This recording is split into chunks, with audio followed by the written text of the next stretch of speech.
They called me a thief, stripped me of my name, threw me in a cell full of grown men with blood on their hands and rage in their eyes, treated me like I was nothing, just another petty criminal from the streets of Ibadan.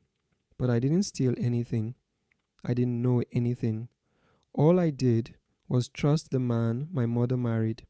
And now I have a criminal record, a scar that no one can see, and a name that people whisper with shame.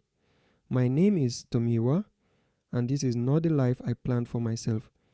Before all this, before the handcuffs, the shouting, the darkness, I was just a quiet 17-year-old boy. My father died when I was 6. I still remember his laugh, the way he'd carry me on his shoulders at Bodija Market. After he passed, it was just me and my mom, Mama Dupe.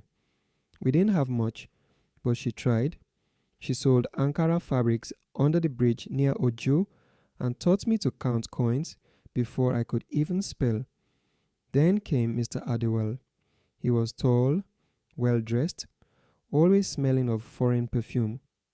My mother called him a blessing. He worked in the secretariat as a procurement officer or something like that.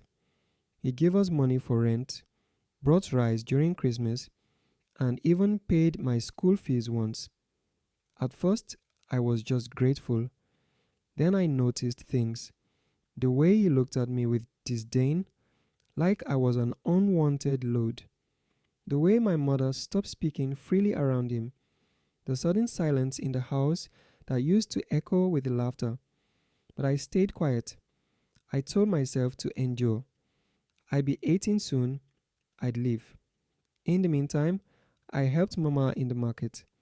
I carried her goods, handled sales when her legs hurt, and protected her from area boys.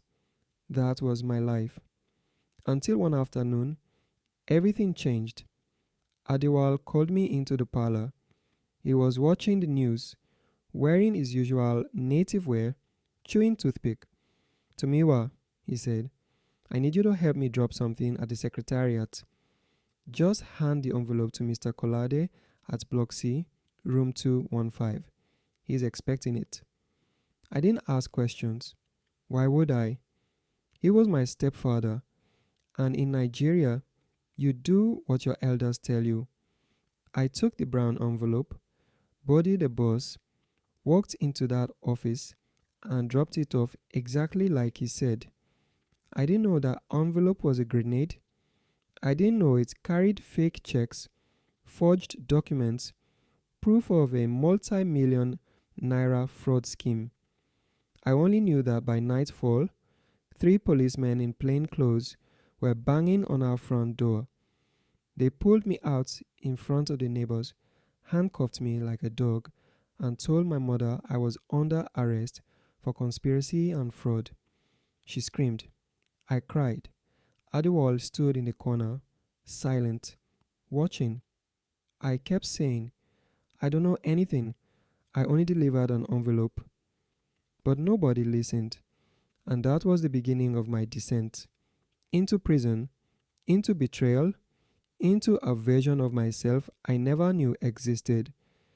They drove me to Dogby police station like I was already guilty. The officers didn't ask me questions.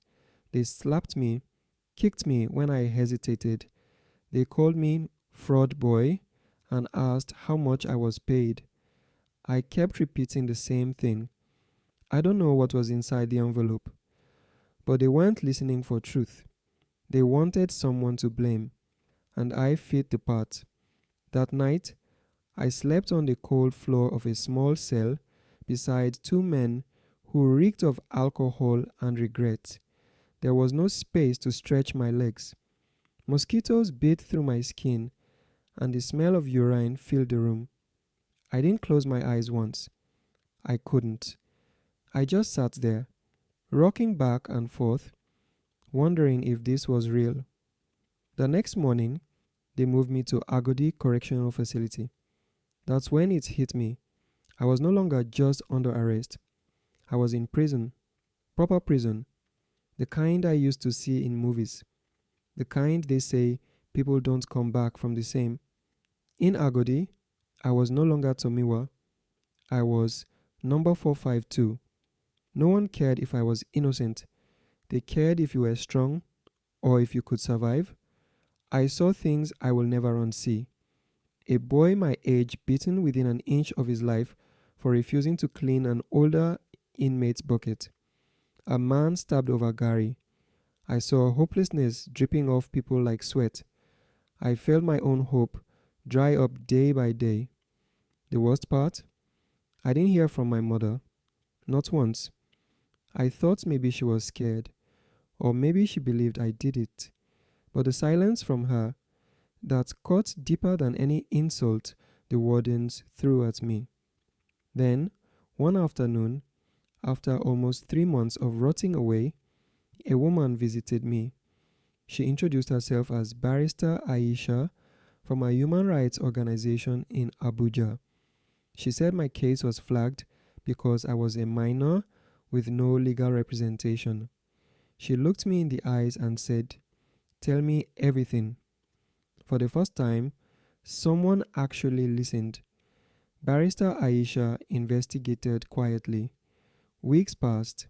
She came back with files, documents showing Mr. Adewale had been moving fraudulent payments through ghost companies for over a year.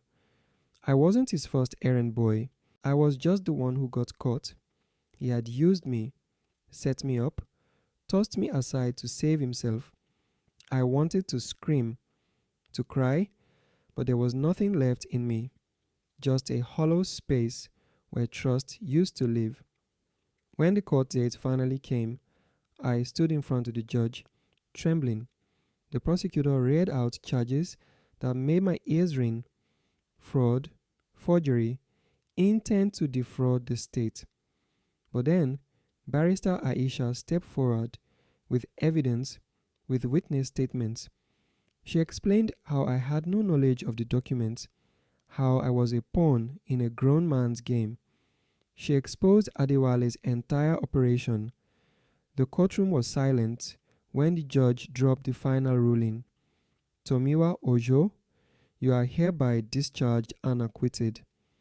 I should have felt joy, relief, victory, but I just felt tired.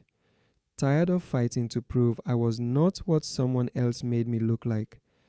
Tired of carrying shame that didn't belong to me. When I walked out of that courtroom, the sun hit differently, brighter, but also colder. I didn't go back home. My mother didn't come for me. She didn't say a word. She stayed with him.